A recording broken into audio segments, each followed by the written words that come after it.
As far as security awareness is concerned, what would you say is one of the biggest things an employee should do to prevent them from getting breached?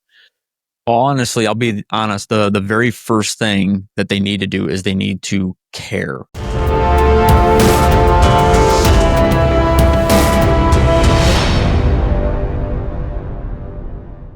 Hi, everyone. Welcome back to episode 4 of the What Makes a Difference podcast at B-Sides Harrisburg special edition.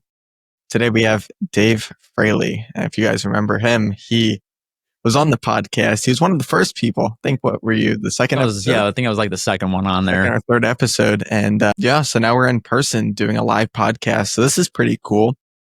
And we're doing exactly what we talked about in our podcast, which was networking at conferences.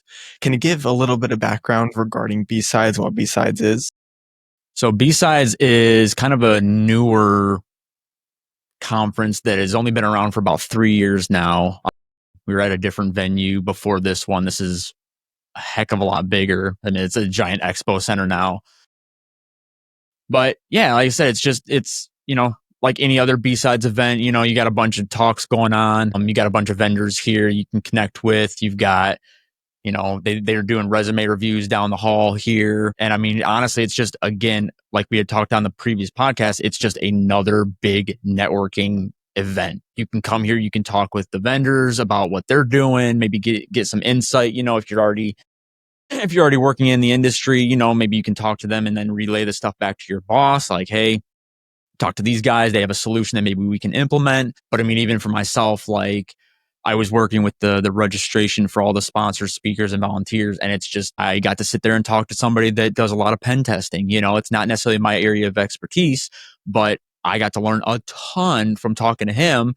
And Totally. There's like a new protocol called MCP that I'd never even heard of. But it's something that it's a new thing, that people are starting to come out with. It's like the whole AI, right? It's an AI agent. It's like, and that's something that we are working on in our company, is working on how to better manage access to AI and everything. So I told him, I said that I have to now research this, but it was like, I had never held a conversation with him before. And now I'm, connected with him on LinkedIn. It's just something as easy as that. It's as easy as that. Yeah. When we first started B-Sides Harrisburg, we didn't start it. We have a buddy named Floyd, who's the main organizer for this conference, as well as a few other organizers. We stayed at a hotel for 2 years, and we just did that. We had a CTF going. Last year, we had a couple of villages happen, as well as the CTF. We had 2 treks instead of 1. So it's starting to expand. I think we had maybe 60, 70 people the first time around. And now we have something about like 300, 400. Oh, so I know. And I've heard a couple different numbers for this one, but I think the first one we had like maybe right around 100 people. The next one got a little bit more traction, had less than like 300. And now I've heard upwards of 600 for this event. And even next year, take it with a grain of salt, but I've heard that we are going to try and attempt to have this be a 2-day event just because of how big it has gotten. So it's awesome. Very, very exciting. That'd be awesome. Yeah. I wish we advertised it a little bit more, like I said to you yesterday about Republic of Hackers. Kind of wish we got some of the Discord involved, because this is, again, a great networking opportunity. There's a lot of people here, and it's going to obviously continue to grow. I don't think that we're ever going to see it stop growing just because of how Floyd is. He doesn't stop for anyone.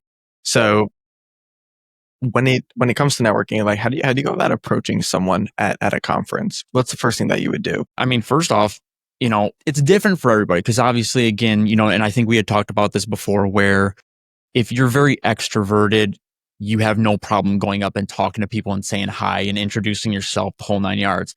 If you're introverted, you're a little bit more hesitant on doing that. And I guess like the first thing that I can just say is, these are just people. At the end of the day, it doesn't matter if you're, a big person like a Dave Kennedy, or if you're somebody who I would consider to be small like myself. I'm just a person. Just walk up to me, say hi. We're all here. We're all a bunch of geeks and nerds. We're wanting to, talk about cybersecurity stuff. Don't hesitate to just come up and say hi. I mean, that's kind of like my first thing. I'm trying to think of like how I would approach it, even if I was like more introverted, because I'm a very extroverted person, so I don't have a problem going over and Extroverted. Yeah, like I have no problem like going over and talking to somebody and going, "Hey, yeah, my name's this," like whatever. But yeah, and maybe it starts off with just going to a talk, and then after you hear that person give their speech and whatnot, approach them afterwards. Just go, "Hey, like I was here for your talk. I had some questions or comments or whatever about that." I did that with Tracy Malief last year. I had never had a conversation with her. I'd been connected with her on Twitter for like 2-3 years and never had a conversation. Saw her conversation or her talk over at B-Sides afterwards, pulled her aside, and I sat there for like an hour talking to her. Super easy like that. And if you don't feel comfortable talking to them in person, just go up to them and be like, "Hey, I'd love to hold a conversation with you. Totally. I'm a little nervous. Can we connect over LinkedIn first and just start the conversation over there? That way you don't have to do the face-to-face thing if you're, again, a little bit more on the introverted side of things. Yeah. People have come up to the booth for this podcast and they're like, "We prefer to do it remotely." And I'm like, "Yeah, but we're here now. We can communicate." And they're like, "Yeah, but it's just nerves and stuff like that." It's completely I do understand. podcasts all the time. My hand Right. is shaking. So it's like the nerves do get to you, but you just kind of have to, at least for myself, when I get on some of these things, I definitely just try to push through it. Like I need to do this. I want to do this. Just go ahead and do it. And Tracy had a very interesting keynote last year. It was about cooking. She based it all around cooking. It was really, really cool because I've never seen a presentation like that before. It was weird in a good way because, it's creative, right? Which I just spoke to Aaron about this. Creativity kind of goes out the window for us because of the whole AI thing. And I'm trying to get more people's opinion about AI because I've expressed numerous times on this podcast that I'm not a huge fan of AI. I think it removes the creativity of people. What would you say? I have an opposing viewpoint on it. I think that it can help drive creativity because say you're a writer, okay, and you're hitting writer's block. You start utilizing an AI, it can spark ideas. You're not necessarily taking the exact ones that are coming from the prompts that you're submitting to it, but you can just it starts kind of driving a little bit of creativity, sparking some ideas for your writing or whatever. And again, sometimes for me, like I'm not a programmer by any means. I know very, very little about it. But if I'm if I have an idea for a particular type of application that I might want to write or a script or whatever, I tell OpenAI, whatever Totally. flavor you want to use, go, "Hey, this is what I want to do. Can you create this for me?" And then you obviously test it out first to see if it does what you need it to. But that for me is something where it's like, I can utilize this instead of the old way, looking for something online where you're having to do a Google search. Okay, now I got to find a reputable site or something that has the right information. I'm not saying AI is correct all the time. I mean, even when you search something on Google, you'll see that initial AI response at the top is not always right. Take it with a grain of salt. Yeah. But it can still at least point you in the right direction. It is pulling information from all these other sites. I think that works, but I think it is a fantastic tool. You still need to be a little bit more cautious with it. And I think a lot of people, and I was actually just having this conversation earlier, I think people are a little too trusting of it with certain things, especially when it pertains to their job. They're not understanding of the fact that they can take all of this. Yeah, like they can take all of this information that you're putting into it and they're storing it. And if you work for somebody, you might be putting proprietary data, you might be putting PII or something that's super confidential, thinking, "Oh yeah, it's just AI, like we're good, we can use it." No, you have to be a little bit more cautious about what you're putting in, be vague in your prompts, if you have to. But yeah, I mean, for the most part, I'm a big fan of it. I don't use it near as often as I would like, but I think that, if you don't know something, instead of searching online for even 15, 20 minutes, I can just punch in something real quick and get the answer. Right. Yeah. I mean, there's definitely pros and cons. Obviously, you said the cons, which is you put client data inside of these AIs, which I think is a terrible thing to do. I know a few people who have done it. Not really what you want from a consultant to do. And a client would be very angry with you if they did that. But also, you see some of these developers literally put the entire code base into these AIs and say, "All right, fix it up for me." you start to question yourself, like, okay, is this now a human writing it or is it an AI? Because if it's a human, they at least have some form of concept related to cybersecurity. At least I hope. But you have AI who just wants to get the task done. So if you say, you write me a basic note taking application, it's not going to put in place SQL injection prevention for the database or cross-site scripting prevention for JavaScript injections, that kind of stuff. So I'm quite nervous. I don't know. I don't like AI. I think AI is as bad in my Yeah, I eyes. mean, like I said, I view it as a tool. It can be used for good. It can be used for bad. And I mean, we're even seeing that with some of the adversaries out there. Like we had phishing where all you were really looking for back in the day were grammar mistakes, and simple stuff that was glaring.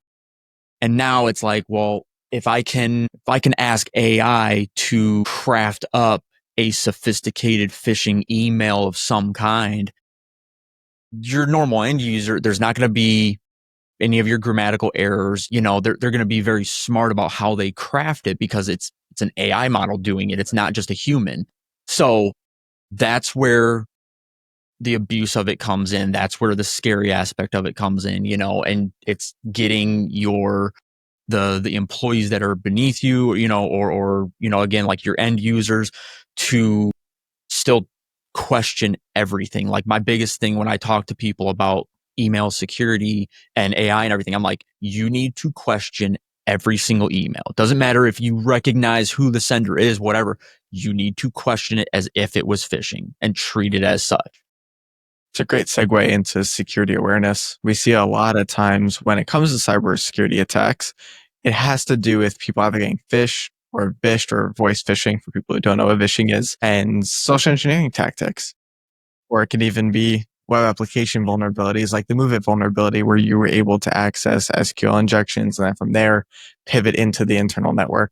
So there's different ways to go about it. You don't really see RCE too much. There are still out there, like Citrix, I think, had one a while back, about 5 years ago, where you had, a 0 day where it was an RCE, and then from there you can get a terminal access.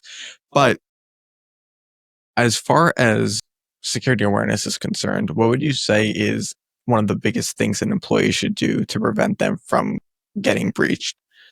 Well, honestly, I'll be honest. The very first thing that they need to do is they need to care about what matters most to you. And they're like, I just come in, I do my job, I get my paycheck, I go home. And then I'm like, well, what if it comes down to like security on this, like your emails and everything? They're like, we have an IT department for that. Like you guys should have stuff to prevent that from getting into my inbox. And that's completely wrong. Like you can put in as many technical, safeguards and limitations, everything as you can. But then the thing is your end users are the first line of defense to this stuff. Sometimes stuff slips through the cracks and you have to be aware of that stuff. But I think getting them to understand and care about the security is our biggest hurdle that we need to cover. Because again, people have the mindset of like, well, I don't need to do that. I have a department for security. What are we paying you for if I have to start learning it myself? And I think a way to kind of combat that, especially for the security training that companies do yearly, quarterly, whatever, it needs to be less dull. There's security training that I've even taken all over the place that is just boring. And so people, when you have something that's boring like that, well, what's people's first like initial mindset? I want to get through this as fast as humanly possible and get it done and over with so that I can go back to what I'm actually being paid for. I think if you make it more fun, more like you gamify it, you're going to get better engagement, It's practical experience, understanding what the threat actor sees, and then doing the opposite. Here's what you're actually seeing. I think would be extremely beneficial. And again, gamified is always a great thing. We love Try Hack Me, Hack the Box for that sole purpose of gamified hacking. It's great because it gets you engaged. Like I would never want to learn an attack just to learn an attack. Like it's kind of boring. But if I have a practical experience of how to do it, makes it a lot easier to learn. Well, and even like, so there was an application that I had downloaded called Mimo, not sponsored by them or anything like that. It was just, I wanted to try to learn Python. They gamified the heck out of it. There's like leaderboards and you're like beating other people in points. And if you get X number of points, you'll move on to like the next, tier of players or whatever. And I was like, okay, this is kind of dope. Like I'm actually engaged in this. And I did like 30 days straight of like learning how to code in Python, got all the way to like there's, platinum tier or whatever. And then it just kind of fell off for me because I was busy doing some other stuff. But I was like, that's the way you do it. Like you have to make it fun and engaging and almost borderline competitive. Like obviously not everybody's going to have that, competitive mindset, but I do think that if you do stuff like that, like they did it the right way, you will absolutely notice that people grasp stuff. They will want to engage more with your platform, and just I learn more overall. 100% agree. Yeah. I mean, whenever I do a security awareness training, I hate it. Oh yeah, nobody enjoys that. I hate it. There's nothing that wants me to complete it. That's the issue. Is like there's no incentive to wanting to complete it. It was gamified. I would love it. If I can craft the emails and like have a bot get fooled or something like that, even though it's a fake, it could be a fake bot. You could just put like test inside the email and you still get whatever. Yeah. It just kind of simulates what would happen or how the attacker sees it, which I think is a great thing for even just a standard user to know, even if you're not technical, understand why threat actors are doing it. Show a ransomware attack live. Well, that's the best way to show impact for these people who don't understand, who want just the email filters, who want the IT team to do everything. Well, and the one thing too that I had even brought up, because I had taken some security training not too long ago, and when they started covering the email aspect, it just there was a lot of stuff that even an end user should be aware of that it just did not cover. And I even reached out to my boss. I'm like, dude, like we should basically bring up an email and then say, I need you to click on all of the things that look suspicious to you in this email, and then click next or whatever, click finish when you're done. And then the next slide will be like, okay, you got 3 out of the 5 or 4 out of the 5. And then here's the other one, to just, again, show them this is what you had missed, not to reprimand you and say, oh, you did a bad job or anything. Like, yeah, I don't want to punish you for it. But this, again, is training for you to say, hey, this is something else you need to be aware of that can be an indicator or a red flag as to this being phishing or not, But yeah, I think that the way we do training definitely needs to be revamped. Make it less of a dull experience and more engaging, more fun. Come up with something to where people are talking about this after they're done. Like, oh, what did you get? Oh, did you find this red flag? Oh, I missed that one. Oh yeah, creating some coffee room conversations about it. It's all about gamification. I mean, I would love it, especially with the capture the flags. We do capture flags all the time, and it's fantastic.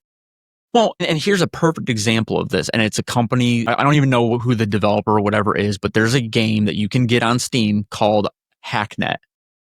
And or like maybe HackerNet, one of the two. It's on Steam. Go and look it up. I think it's like maybe under $10. And it literally gamifies being like a good hacker or whatever. Like something will come up and you will have to type in like a command or whatever to execute something and it is super cool. It's got kind of like a futuristic feel to it. But yeah, again, it's gamifying. I was learning about, like Linux, CLI and everything. And sounds like a great way to learn. Yeah, like I think stuff like that is what we need, and we don't do enough of it.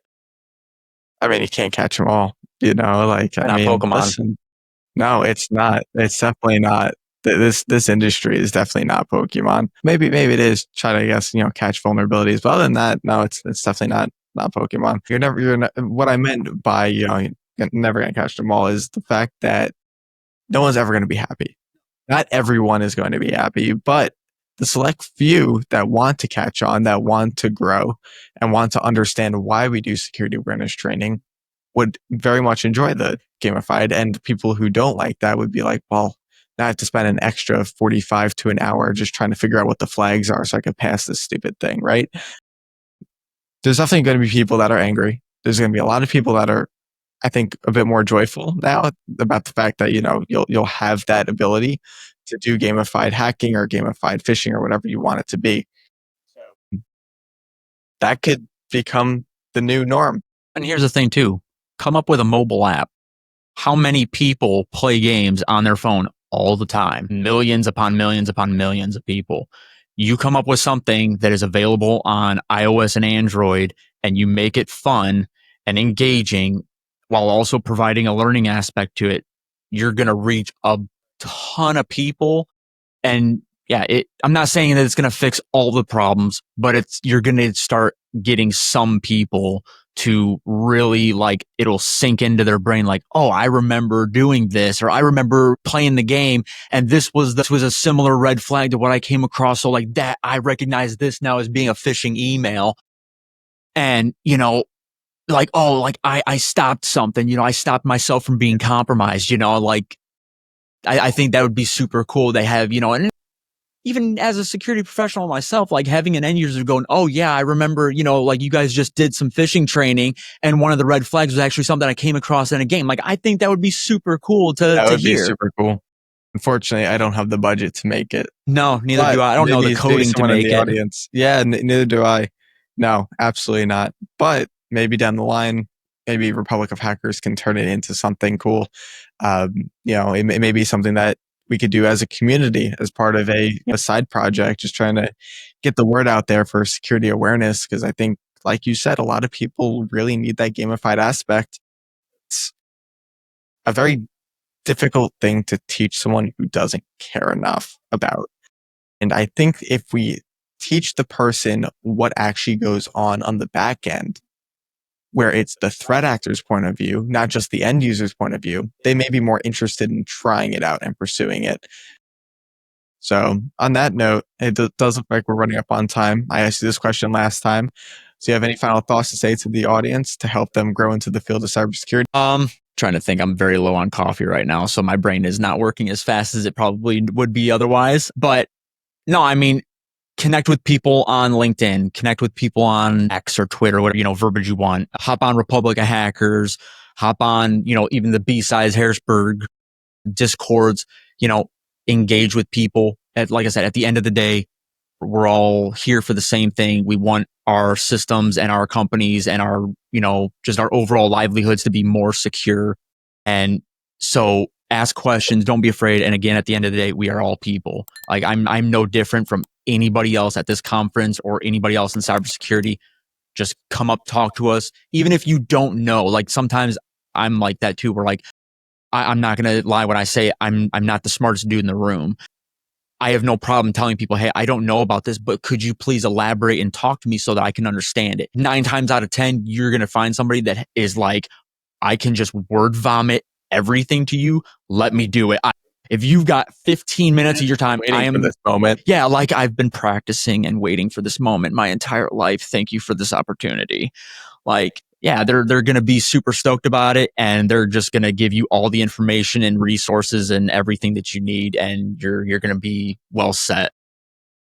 Well, make sure to join the Republic of Hackers Discord. That's a huge one. Do it We now. We have some really, really, really cool things in the pipeline. I don't know if we're allowed to share any, so we're not going to. But, well, here's what I'll say. Maybe we will. Who knows? Join, because we do have some events in the pipeline that I think will benefit a lot of people that are new, that are looking to begin their cybersecurity journey. And that's the whole motive of that server, is to help build people up, get you guys into the field. Totally. Yeah. Without giving too much information, all I'll say is we're going to be having something that'll help with your resume building. And it's going to be, I'm hoping it turns big. It may flop, but at least you can still put it onto your resume as something that you've done. But more information will come soon. We're only going to have a select few of people that will actually be able to contribute, but everyone who is on the calls and who goes through the material and really helps us strive to make what we're trying to make, they could put that on the resume as well as maybe a referral program. But we're still trying to work out logistics of referrals. But just join the Discord. network with people, network with Dave and I. If you haven't seen Dave's original podcast episode, strongly encourage you to do so, because we do a lot more talking about various kinds of topics like certifications, networking, but way in depth on networking, how he started out in networking and how he landed his first position. Got to meet your boss. I had to meet your boss yesterday. He's going to be on the podcast soon, I hope. If you're watching this, don't get him fired, please. Dave's a good guy. Follow him on LinkedIn, and yeah. So thank you for coming on. Yeah, dude, anytime. Alrighty. Take All right, care. buddy.